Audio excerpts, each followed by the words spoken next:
అందరికీ నా నమస్కారాలండి. జేఎన్‌టీయూహెచ్‌కి సంబంధించి కొత్త సిలబస్ అనేది రావడం జరిగింది. ఇంగ్లీష్‌కి సంబంధించి R25 బీటెక్ ఇంగ్లీష్ సిలబస్‌నైతే మీరు చూస్తున్నారు. అందులో మొట్టమొదటిది పర్స్పెక్టివ్స్ అనేటటువంటి టైటిల్‌తో ఉన్నటువంటి లెసన్‌లో ఏందంటే, ద జనరేషన్ గ్యాప్ అనేది ఉంది బై బెంజమిన్ ఆఫ్ స్పాక్. ఈయన రాసినటువంటి ఏదైతే లెసన్ ఉందో దానికి సంబంధించినటువంటి నోట్స్‌నైతే మనం చూస్తున్నాం. ఇక్కడ మీరు చూసినట్లయితే ప్లేలిస్ట్‌లో అన్ని పాఠ్యాంశాలు కూడా డిస్కస్ చేయబడినయి. ప్రతి పాఠ్యాంశంతో పాటు గ్రామర్ కూడా చర్చించబడింది. ఈ ప్లేలిస్ట్ లింక్ అనేది మీకు డిస్క్రిప్షన్‌లో అవైలబుల్‌గా ఉంటుంది. ఐ కార్డ్స్ అనేవి ఉంటాయండి. ఐ కార్డ్స్ మీకు ఇక్కడ నుంచి వస్తా ఉంటాయి. ఈ పార్ట్ నుంచి. ఈ మూల నుంచి ఐ కార్డ్స్ అనేవి వస్తూ ఉంటాయి. అండ్ చివర్లో ఎండ్ స్క్రీన్స్ ఉంటాయి. ఈ విధంగా వాటి ద్వారా కూడా మీరైతే క్లిక్ చేయడం ద్వారా టోటల్ ప్లేలిస్ట్ యాక్సెస్ చేయొచ్చు. లేదా సింపుల్‌గా లింక్ అని కామెంట్ సెక్షన్‌లో అడిగినట్లయితే ఖచ్చితంగా మీకు ప్లేలిస్ట్ లింక్ అనేది ప్రొవైడ్ చేయడం అయితే జరుగుతుంది. ఇప్పుడు మనం generation gap by Benjamin M Spock. ఈయనేంటంటే ఫేమస్ అమెరికన్ పీడియాట్రిషియన్ అండి. ఈయన చిన్నపిల్లలు చాలామందిని వాళ్ళ చూస్తూ వచ్చాడు. చిన్న పిల్లల నుంచి ఆయనేందంటే పిల్లల వైద్యుడు. పీడియాట్రిషియన్ అంటే చిన్న పిల్లల నుంచి గమనిస్తూ వచ్చాడు. He wrote the well known book Baby and Child Care. 1946లో ఆయన ఒక పుస్తకం రాశాడు. పిల్లలు మరియు వాళ్ళని ఎలా చూసుకోవాలి పిల్లల వైద్యుడు కాబట్టి.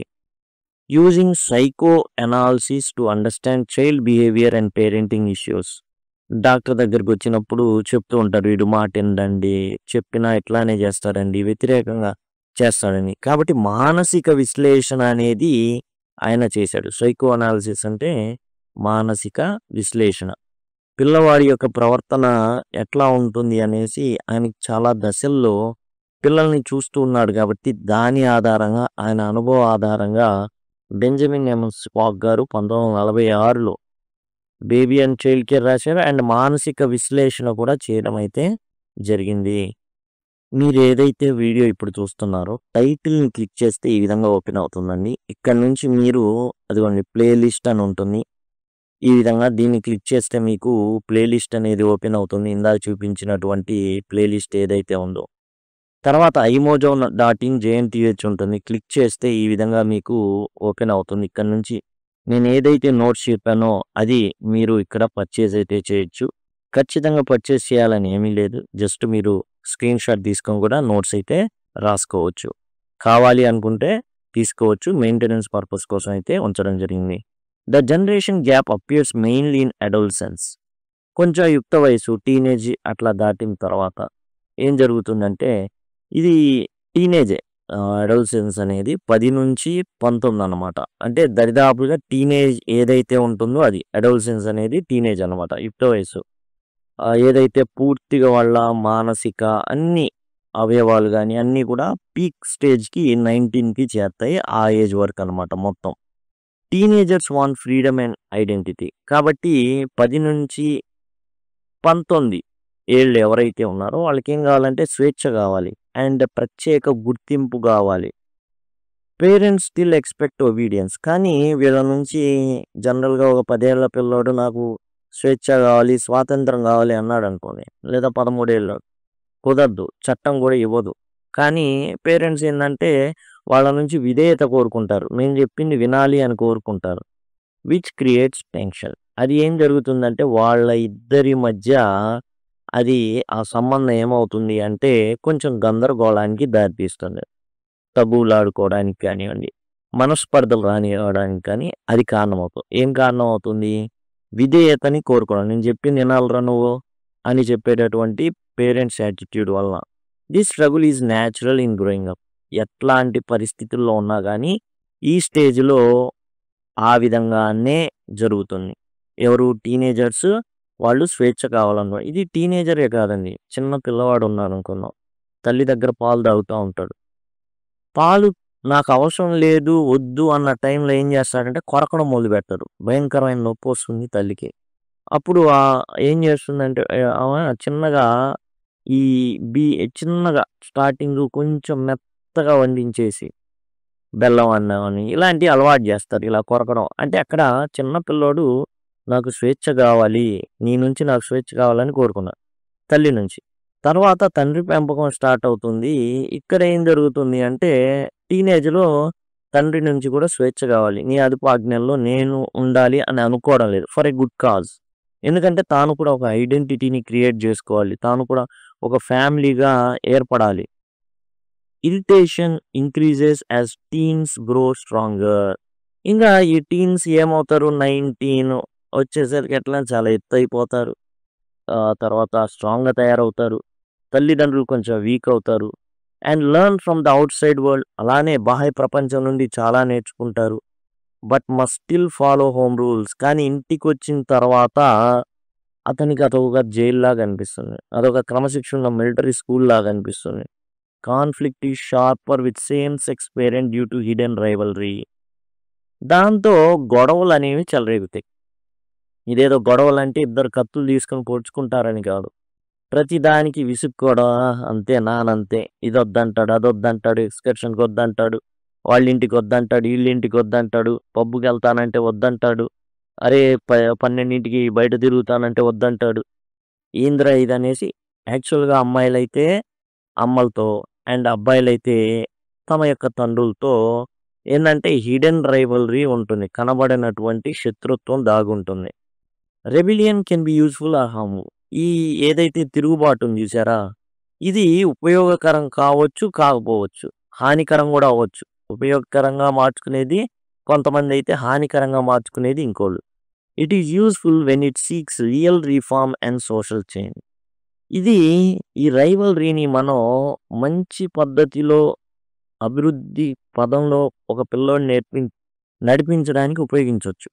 It is harmful when it shows only its rudeness, untidiness or lazy protest.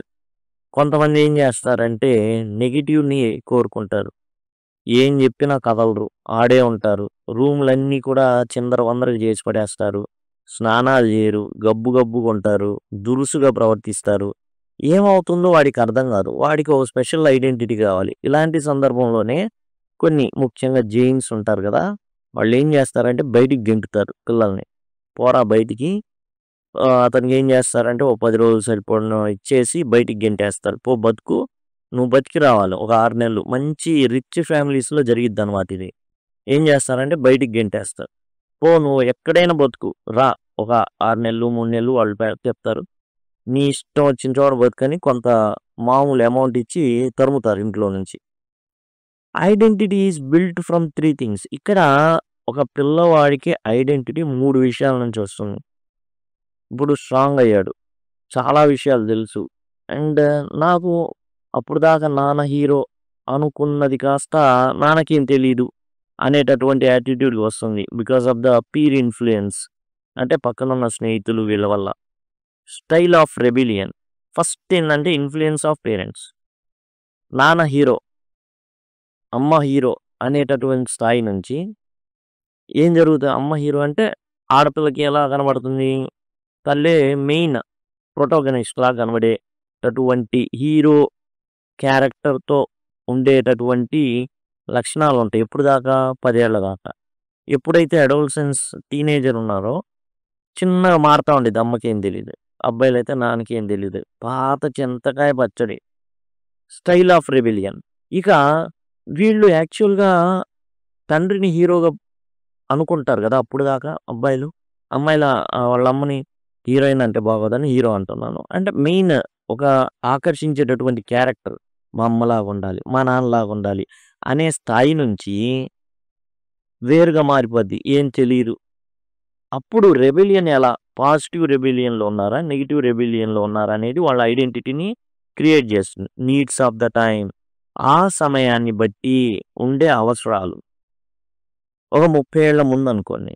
వెట్టి చాకిరీ లేదా శరీరంతో చేసేటటువంటి పనులు, పొలం పనులు అలాంటియి. కానీ ఈ రోజున నీడ్స్ ఆఫ్ ది అవర్ వేరు. సాఫ్ట్‌వేర్. ఇప్పుడు ఆర్టిఫిషియల్ ఇంటెలిజెన్స్. దాన్ని బట్టి పూర్తిగా ఈ పోరాటం ఏదైతే రైవల్రీ ఏదైతే ఉందో కుటుంబంలో ఉండేటటువంటి ఏదైతే కనబడనటువంటి యుద్ధం ఏదైతే ఉందో అది ఏమవుతుంది అంటే మారుతా ఉంటుంది. Children start by copying parents. First పేరెంట్స్‌ని కాపీ కొడతారని. తర్వాత టీచర్స్‌ని కాపీ కొడతారు. తర్వాత friends. But must later become independent and take responsibility. ఎప్పుడు కాపీ కొట్టడమేనా? కాదుగా. ఒక్కొక్క ఐడెంటిటీని క్రియేట్ చేసుకుంటారు వాళ్ళు పెరిగేటటువంటి వాతావరణం వల్ల. Rebellion looks different in different families. ఒక్కొక్క ఫ్యామిలీలో ఒక్కో రకంగా ఉండిద్దండి. It may be open conflict and quiet resistance. చదువుకోని ఫ్యామిలీస్ అనుకోండి, పొలం పనులు అచ్చంగా చదువుకి సంబంధం లేదు. అలాంటి చోట ఓపెన్ కాన్ఫ్లిక్ట్ అంటే కుర్రోడు ఎవరైతే అబ్బాయి ఉన్నాడో వాళ్ళ నాన్న మీద తిరగబడతాడు. కొండ ప్రాంతాల్లో ఉండేటటువంటి రాళ్ళు కొట్టుకునే వాళ్ళైతే కొట్టుకుంటారు కూడా. తండ్రి కొడుకులు. అదే ఉదాహరణ ఇచ్చారు. తండ్రి కొడుకులు తండ్రి మీద ఎగబడతాడు. ఇక ఆ దెబ్బతో ఏం జరుగుతుంది? ఇంట్లో నుంచి బయటికి గెంటుతారు. పోరా బయటికి, నా మీదే చెయ్యి ఎత్తావంటే నువ్వు ఇక అవసరంలా. ఇంటికొచ్చావంటే కాళ్ళు ఇరగ్గొడతా అని చెప్తాడు. దాంతో వాడు అక్కడి నుంచి వెళ్ళిపోతాడు. ఇప్పుడు చదువుకున్న ఫ్యామిలీస్‌లో క్వైట్ రెసిస్టెంట్ ఉంటుంది.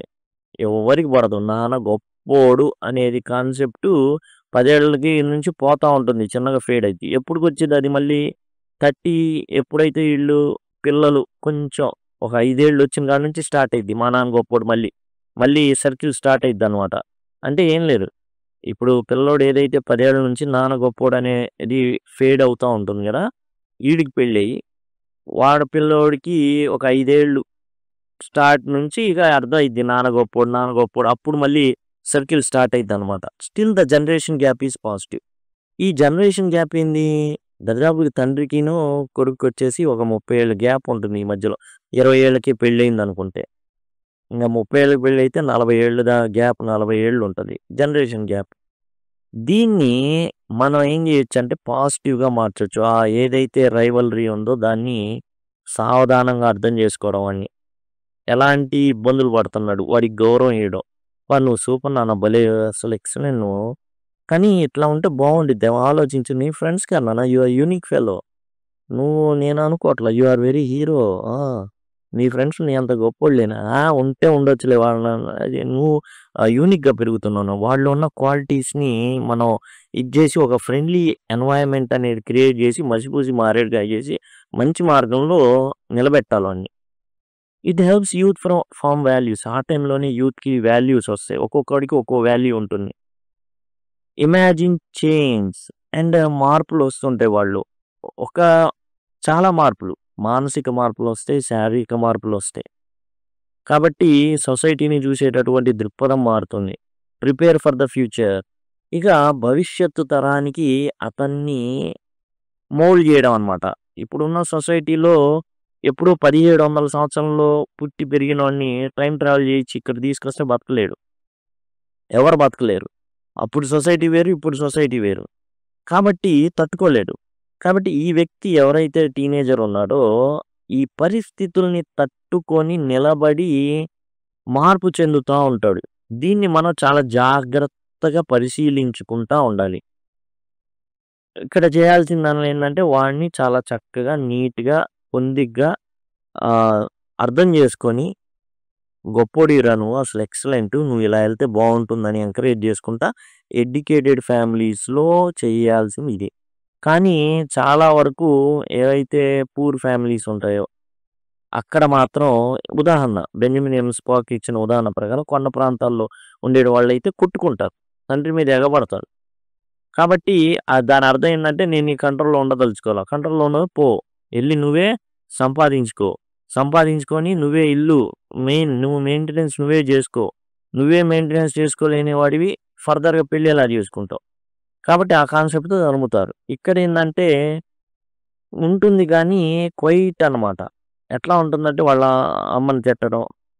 ఇక్కడున్న అబ్బాయి ఏం చేస్తాడంటే వాళ్ళ నాన్న ఏమనలేక నువ్వు ఇక అమ్మ మీద తిడుతుంటాడు. అమ్మని హేట్ చేస్తుంటాడు. ఇట్లా ఉంటుందనమాట. ఇయన్నీ కూడా మనం ఫర్దర్‌గా క్వెషన్ అండ్ ఆన్సర్స్ వీటిలో కూడా డిస్కస్ చేయడం జరిగింది. కాబట్టి టోటల్ అండి మీరు ప్రతీదీ కూడా మీకు ఇక్కడ అవైలబుల్‌గా ఉంటుంది. అండ్ నోట్స్ తీసుకోవచ్చు. And as well as playlist ఉంది మీకు. చక్కగా ప్లే లిస్ట్ అయితే అందుబాటులో ఉంది. గ్రామర్‌తో సహా అన్నీ డీల్ చేయడం జరిగింది. ఇయన్నీ కూడా మీకు డిస్క్రిప్షన్‌లో అవైలబుల్‌గా ఉన్నాయి. లేదా లింక్ అని కామెంట్ సెక్షన్‌లో అడిగినట్లయితే నేను ఖచ్చితంగా మీకు ప్లే లిస్ట్ లింక్ అనేది ప్రొవైడ్ చేస్తాను. Thank you. Thanks a lot.